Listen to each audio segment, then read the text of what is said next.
تو ایک صاحب نے سوال کیا، حضور اب سوال یہ ہے کہ یہ 9 چندی جمعرات کی کیا اہمیت ہے؟ تو حضرت واصف علی واصف رحمۃ اللہ علیہ فرماتے ہیں، پہلے یہ دیکھو کہ چاند کا اثر ہوتا ہے، کیوں ہوتا ہے؟ فل مون کا اثر ہوگا، انسانوں کے مزاج پر ہوگا، سمندر کی سطح پر ہوگا اور حاملہ عورت پر ہوگا۔ گرہن کا بھی اثر ہوگا، جس طرح گرہن کا اثر ہوگا اسی طرح فل مون کا اثر ہوگا۔ اسی طرح وہ راتیں جو اماوس کی راتیں کہلاتی ہیں، when there is no moon، وہ تاثیر میں ذرا کمزور راتیں ہوتی ہیں، اور جو نیو مون نئے چاند 9 چندی کی راتیں ہیں یہ تاثیر میں طاقتور راتیں ہوتی ہیں۔ تو بچہ پیدا ہو گیا، نیو مون میں پیدا ہو گیا، ادھر سے چاند نکلا اور ایک اور چاند پیدا ہو گیا، یہ کوئی اور ہی کام کرے گا۔ گرہن کے وقت پیدا ہوا تو خاندان کے لیے اللہ اچھا ہی کرے، شاید نہ اچھا ہو۔ سارے واقعات میں آسمان کے مدار ہیں، جیسے چاند کا۔ اس میں ایک 9 چندی جمعرات ہے اور یہ ایک اہم دن ہے۔ جس طرح دن ہیں یہ ہم نے نہیں بنائے، 7 دنوں کے اندر کائنات کا پورا کمپیوٹر پیدا ہو گیا، 7 دنوں کے اندر پورا کیلنڈر آ گیا۔ اب یہ ایسا کیوں ہے؟ جمعرات کیوں ہے اور جمعہ کیوں ہے؟ عام طور پر بزرگان دین نے ایک دن مقرر کر لیا کہ باقی دن کام کرتے رہیں گے، اس دن وہاں خانقاہ میں جا کے اکٹھے ہو جائیں گے۔ پہلے وہ بیچارے آتے تھے اور پوچھتے تھے کہ بابا جی کہاں ہیں؟ کہتا ہے بابا جی چلے گئے۔ پوچھا وہ کب آئیں گے؟ کہتا ہے وہ کل آئیں گے۔ اس نے کہا یہ تو بڑی پریشانی کی بات ہے، ایک پہلے چلا گیا، دوسرا کل آئے گا۔ کہتا ہے کہ کوئی دن مقرر کر لو۔ انہوں نے کوئی اور دن مقرر کیا۔ انہوں نے پھر کہا کہ کوئی خاص دن مقرر کر لو کہ جمعہ پڑھ کے نکلیں۔ تو وہ کہتا ہے کہ جمعرات ٹھیک ہے۔ کہتا ہے بابا جی ہم نے تو مہینے میں ایک دفعہ آ سکتے ہیں، تو پھر تم 9 چندی جمعرات کو آ جاؤ۔ تو سب نے مل کر 9 چندی جمعرات کو مقرر کر دیا۔ اسی طرح اس کی اہمیت بن گئی۔ اب اہمیت وہ ہے جو بزرگوں نے دی، تو بزرگوں نے اس کو بزرگ بنا دیا۔ آگے جا کے سارے سنیاسی مسلمانوں اور ہندو ایک ہو جاتے ہیں، یہ بوٹیوں کے ساتھ بوٹی ہو جاتے ہیں۔ کیا بات بتائی؟ حالانکہ نہیں ہونا چاہیے، لیکن وہ کہتے ہیں کہ ہم بوٹی ہیں، تو بوٹیوں کی زبان بن جاتے ہیں۔ ان کا دین اور کوئی نہیں ہوتا، اللہ ہی ان کا دین ہوتا ہے۔ کہتا ہے کہ بتا یہ کچھ بولی ہے؟ کہتا ہے ہاں یہ بولی ہے۔ 100 طرح کا علاج بتایا ہے اس نے، باقی یاد نہیں رہا۔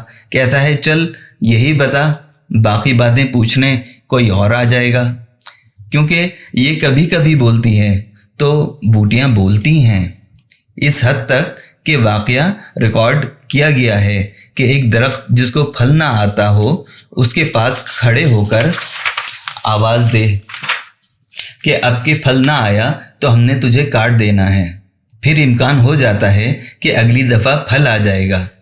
جس طرح زمین بے جان ہے مگر زمین سنتی ہے، ہاں یہ سنتی ہے۔ زمین میں امانت دفن کرو تو 6 دن تک مردہ تازہ واپس لو، بلکہ سال تک مردہ صحیح رہے گا، بلکہ کئی سال تک۔ زمین جرت نہیں کرتی کہ اس کے اندر اپنا کیڑا بھیجے۔ اب زمین جو ہے اس نے سن لی آپ کی بات کہ اے زمین آپ کے پاس ہماری یہ امانت ہے، اس لیے احتیاط کرنا۔ جو زمین 2 چیزیں ہیں انہیں مت بھیجنا۔ بے شمار چیزیں ہوتی ہیں، سیاہ ہوتا ہے، کیڑے مکوڑے، پتہ نہیں کیا کیا ہوتا ہے۔ ایک دفعہ میانی صاحب میں مردہ دفن کرنے لگے، اس میں سے جاہ نکل آیا، اسے مارنے لگے۔ کسی نے کہا اسے نہ مارو، اس نے بڑا کام کرنا ہے، یہاں دنیا تک کے کام مولوی صاحب کریں گے یا پیر صاحب کریں گے، اور اگلا تزکیہ وجود کا وہ یہی کرتا ہے۔ یعنی وجود کا تزکیہ کیا ہوتا ہے؟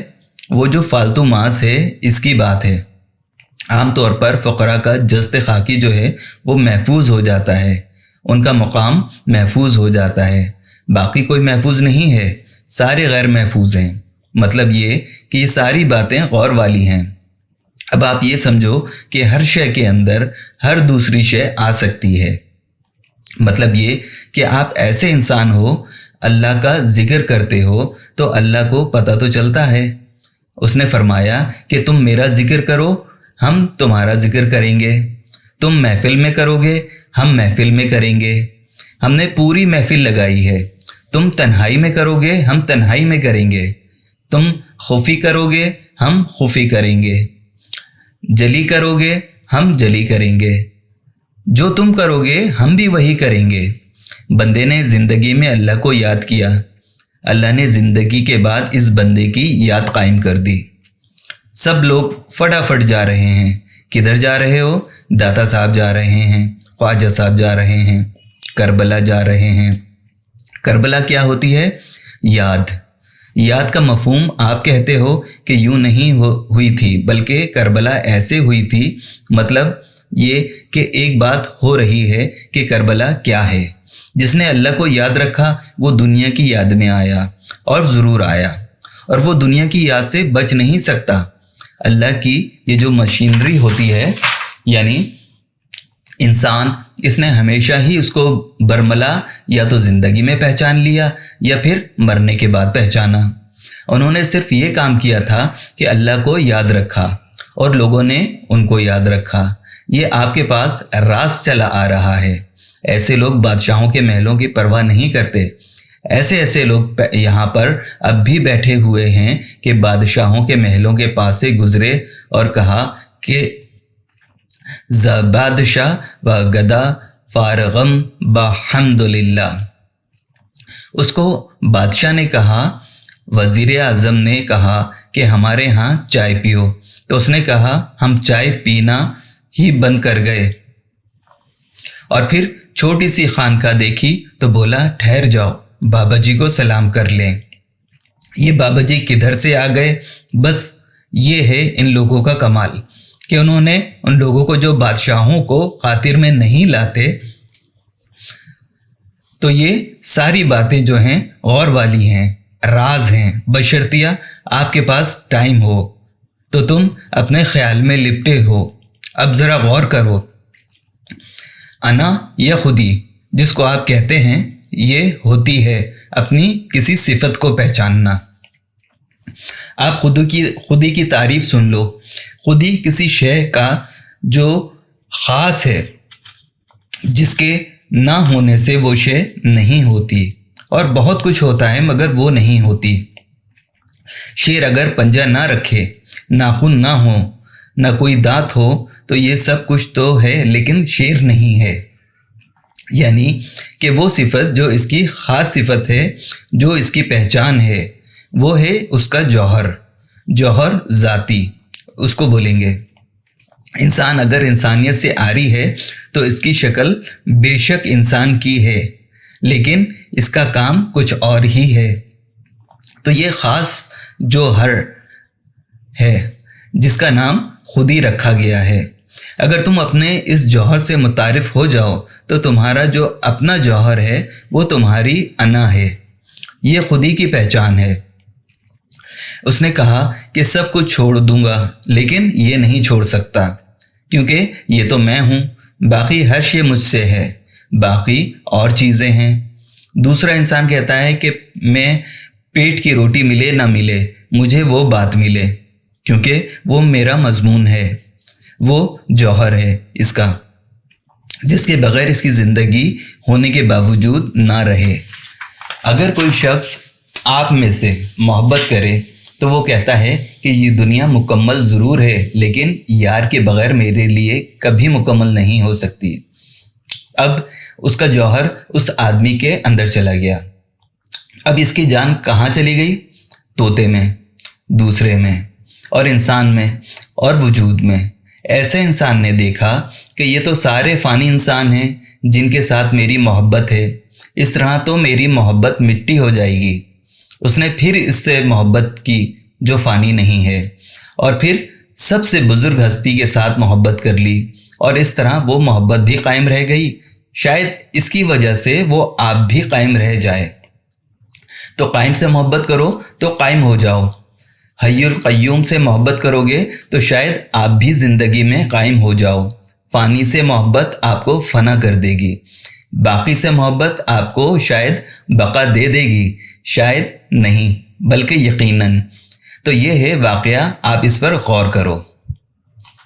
غرور ہوتا ہے ایک صفت جو آپ نے دنیا سے ایکوائر کی ہے، اس کو افتخار کا ذریعہ سمجھنا، اور جو مٹ جائے یا مٹ سکے، مثلاً جو دولت ہے، آپ کے پاس بہت دولت آ گئی ہے، پھر آپ نے مزاجاً نقلی قسم کی ایک چیز انا پیدا کر لی، یہ عارضی چیز ہے، نکل جائے گی، تو یہ غرور ہے۔ مطلب یہ کہ جو انہیریٹ ہے، اس کے علاوہ کسی بات پر فخر کرنا، خودی جس کو کہتے ہیں، وہ اور چیز ہے۔ لیکن دین والوں کو یہ بتایا گیا ہے کہ ان چکروں میں نہ پڑو کہ خودی کیا ہے، بلکہ یہاں بے خودی اچھی ہے۔ کہتا ہے نہ پتہ ہم کو کہ ہم کون ہیں، اور نہ پتہ تمہارا کہ تم کون ہو۔ اب تو ہمیں یہ بھی پتہ نہیں کہ تم کون ہو۔ جس کے پاس جا رہے ہیں اس کا بھی پتہ نہیں۔ مطلب یہ کہ تیرا عشق اس مقام پر لایا کہ اب نہ تیرا نام رہ گیا اور نہ میرا نام رہ گیا۔ تو اور وہ مقام ہے، طالبوں کے لیے اور مقام ہے، نہ خودی ہے، نہ انا ہے، نہ غرور ہے، نہ فخر ہے، نہ کوئی اور مزاج ہے۔ ان کا کام ہے بس اللہ کے امر پر چلتے رہنا۔ کہتا ہے تمہارا نام کیا ہے؟ کہتا ہے متیو، امر کا امر۔ کہتا ہے میرا نام تو کچھ اور تھا۔ کہتا ہے کہ میرا نام تو کچھ اور تھا مگر اب متیو شیخ ہو گیا۔ کہتا ہے کہ ادھر کیوں گیا تھا؟ کہتا ہے کہ میں بھیج دیا گیا تھا۔ اب جو شخص اطاعت میں ہے وہ گمراہ نہیں ہو سکتا۔ امر تو گمراہ نہیں کرتا، اور جو اپنے مزاج میں ہے اسے گمراہ ہونے کا اندیشہ ہے۔ اپنے مزاج سے اپنے آپ کو علیحدہ کرنا اور کسی اطاعت میں جانا، یہ سیفسٹ راستہ ہے، محفوظ ترین راستہ ہے۔ اس نے چلایا تو چل دیے، اس نے بٹھایا تو بیٹھ گئے، اس نے کہا جان دے دے تو جان دے دی۔ اس نے شہادت کا بھی شوق ہے اور اطاعت کا بھی شوق ہے۔ اس لیے نہیں کہ شہادت کا درجہ مل جائے گا، ہم بڑے ہو جائیں گے، افتخار مل جائے گا، فخر ہو جائے گا، بلکہ یہ اس کا شوق ہے۔ وہ کہتا ہے کہ جیسے وہ کہے، جو وہ کہے ہم کر گزریں گے۔ وہ ہنسائے تو ہنسنے کو تیار ہیں، وہ رلائے تو رونے کو تیار ہیں، وہ بھلا دے تو اس بات کے لیے تیار ہیں، وہ یاد رکھے تو اس بات کے لیے تیار ہیں۔ جیسا چاہے جو کرے ہم راضی ہیں۔ یہ ایسی بات ہے، یہ لوگ بے خودی میں پہنچ جاتے ہیں، چلتے چلے جا رہے ہیں، بعض اوقات اپنا نام بھی پتہ نہیں۔ یہ اور کہانی ہے، ان کا علم اور ہوتا ہے، ان کا علم ہوتا ہے پہچان۔ کہتا ہے کہ کیا علم تیرے پاس ہے؟ کہتا ہے بہت علم۔ ان کو دوست کی خوشبو آ جاتی ہے۔ یہ درجے اور ہیں۔ میاں محمد صاحب نے سیف الملوک لکھی ہے، ایک آدمی نے محبوب کا نام سنا، تعریف سنی اور محبت پیدا ہو گئی۔ سن کر محبت ہونا یہ بڑے راز کی بات ہے، یعنی کہ محبوب کا ذکر سنا اور محبت پیدا ہو گئی، یہ بڑے نصیب کی بات ہے۔ اور جن کو نہیں ملتا ان کو دیکھنے کے بعد بھی نہیں ملا، ابو جہل کے ابو جہل ہی رہے، اور جن کو دیکھے بغیر ملا اب ایسے قرنی بھی ہو گئے، دور سے بھی آ گئے، رحمت اللہ علیہ بھی ہو گئے۔ یہ نصیبوں کی باتیں ہیں اور کوئی بات نہیں۔ اللہ کریم حضرت واصف علی واصف رحمت اللہ علیہ کے درجات کو بلند فرمائے، آمین یا رب العالمین۔ السلام